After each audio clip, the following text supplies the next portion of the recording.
Hey guys, come on in. I want to tell you about Sarah. Sarah's not a person though. It's actually an abbreviation, and it means the Species at Risk Act. So that's what Sarah stands for, the Species at Risk Act. And it's super important because this is what helps us enforce our laws on how to protect all the species that we have in the world. So there's a bunch of different categories. The first one would be a healthy population, where we have all of our animals, like this picture right here. We have so many of all the different species. That's a healthy population. But what if we went like this?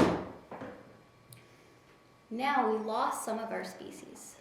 We don't have as many as we used to have. We have a little less, and we're going to call that special concern. We're starting to get concerned. What is happening to these animals? Where are they going?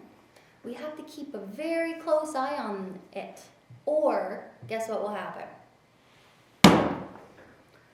Then they become threatened. Threatened gets more serious. There's a lot less of them. And if we don't do something soon, guess what's going to happen? They're going to go down one more level. And now they're endangered.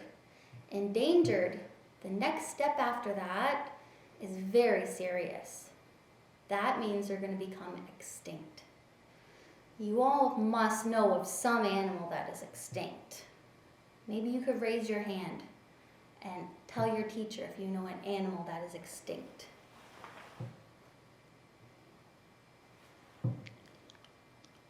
Nelson, do you know an animal that's extinct? Brontosaurus. A brontosaurus. Actually, almost all the dinosaurs are extinct. That's one example. What about the saber-toothed tiger?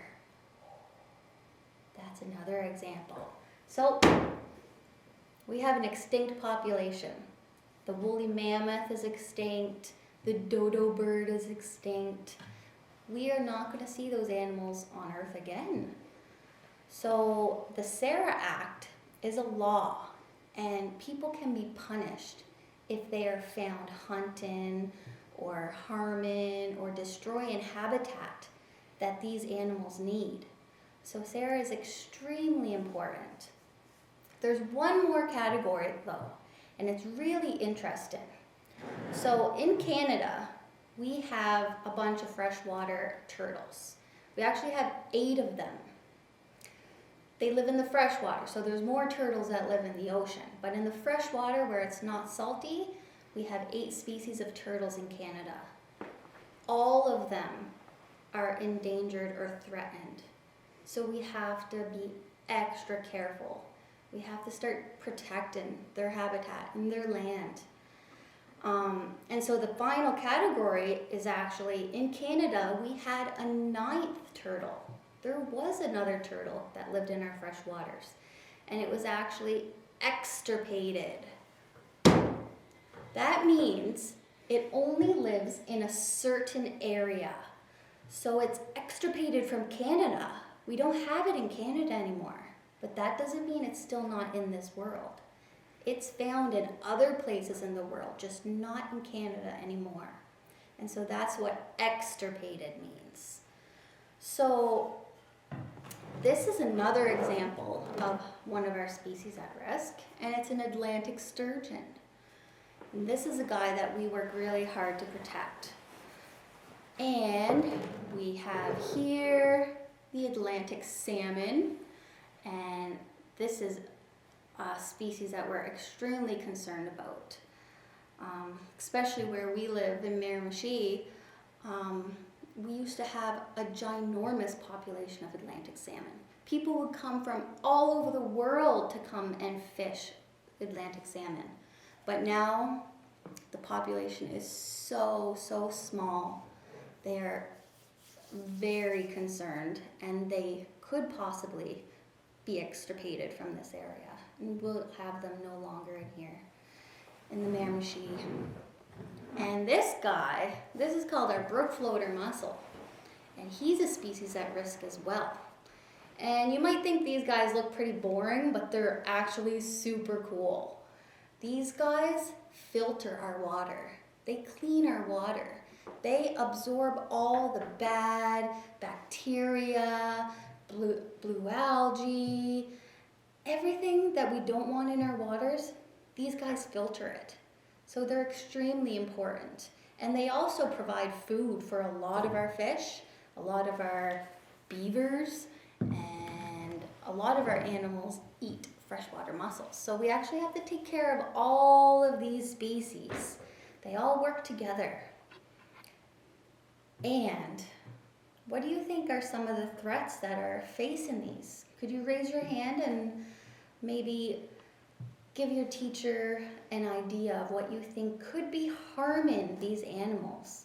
And it doesn't have to be these animals. It could be birds, it could be the moose, it could be any type of fish or animal. What do you think is happening to our species? Raise your hand. Well, one example I have here. I don't know if you could see this very well, but it's an example of our forests being cut down, and specifically close to a water source. So when we cut down trees that are close to water, it makes the water have more turbidity, and it makes more mud and dirt and pollutions go into the water. The trees actually protect the water a lot. So if it rains, it stops all that mud and sand and everything from going in the water. Because the fish, they do not like all this sediment floating in their water. They like clear water. It affects their breathing once we start mixing in all this stuff. Another example are stuff that we build, like dams and roads. They block the flow of our water. So fish might be able to get down the dam, but there's no way they're going to get back up to go to where they might need to spawn and make more babies. So this is a big issue as well. And another one is traveling through our streams and rivers on four-wheelers. We have these guys who sit on the bottom of the water, and the four-wheelers end up crushing these species at risk. They crush turtle shells. There's a lot of issues with people going through the water and harming our wildlife that we have to protect.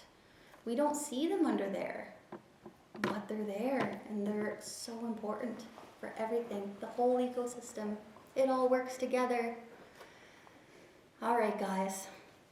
I have this crossword puzzle or word search, and I used a bunch of the words that I just talked about here, and so I'm hoping you guys could complete this word search, and maybe you could time yourself, see how long it takes you.